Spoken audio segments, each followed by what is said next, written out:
But Bill Maher was talking with Jimmy Kimmel about, and this is him trying to line his pockets because now he's mad that, of course, people aren't coming out to the shows. But I want you to see the dynamic here and that Jimmy Kimmel doesn't really know how to respond, where Bill Maher does bring up a recent poll that shows just how out of touch all, not some, all Democrats, as a statistical population, Democrats, liberals are with the statistical reality of COVID hospitalization rates.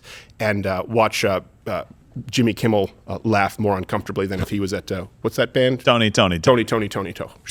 Yeah. I have to cite a survey that was in the New York Times, which is a liberal paper, so they weren't looking for this answer. But they were talking about this. The question was, what do you think the chances are that you would have to go to the hospital if you got COVID? Mm-hmm. And Democrats thought that was way higher than Republicans. 41% of Democrats, and the answer is between 1 and 5%. Okay. 41% of Democrats thought it was over 50%. Another 28% thought it was 20 to 49%. So 70% of Democrats thought it was way, way, way higher than it really was. Liberal media has to take a little responsibility for that, for scaring the shit out of people.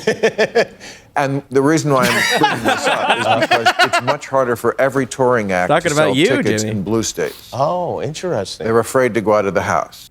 Oh, interesting. I don't know how to deal with this. Is there an audience? Are you talking about me? I guess there is, but neither one of them are interested in making them laugh. Yeah, they don't know what to do. No, they talked about pot for like the first 7 minutes of the interview, and the audience was totally into that. Of course. They want to show how cool they are. Like, well, the thing is, you know, folks, I used to smoke pot.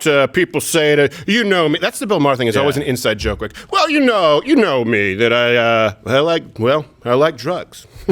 That's a miracle I've not been Me Too'd. Yeah, it's a miracle. So the poll he's talking about from the New York Times, 41% of Democrats believe the risk for hospitalization was 50% or more. Wow. That's so insane. Compared to only 28% of Republicans, only 10% of Democrats got it right. Unbelievable. And that it was a 1 to 5% hospitalization rate. Now, keep in mind. Notice if every other person was in the hospital. I know. It really is remarkable. It really is insane. Well, here's the thing, too, that they don't understand is this also includes anyone who's admitted to the hospital who tests positive for COVID incidentally. Yeah. So if I go in, for example, for the surgery and I test positive for COVID, that's a hospitalization. So even with that number, it's 1 to 5%. Yeah. We need to start putting this in context. Yeah. At what point can we say, all right, okay, overreaction. I think the tides are turning. Yeah. Did you see how bad those numbers were? If you can bring the overlay back up, then Republicans and independents, it is permeated throughout. It's not just pretty high. It's worse in Democrats, way worse. But you can see the bottom two categories, over 20% and up to 50% and more. Like, so many people believe that you're going to the hospital if you get COVID, period.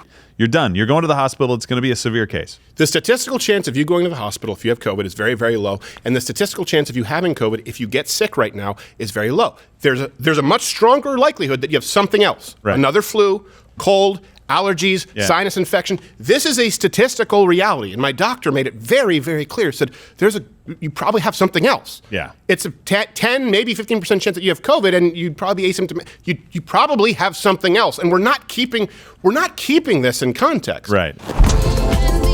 Watch Louder with Crowder live, Monday through Thursday, 10 a.m. Eastern.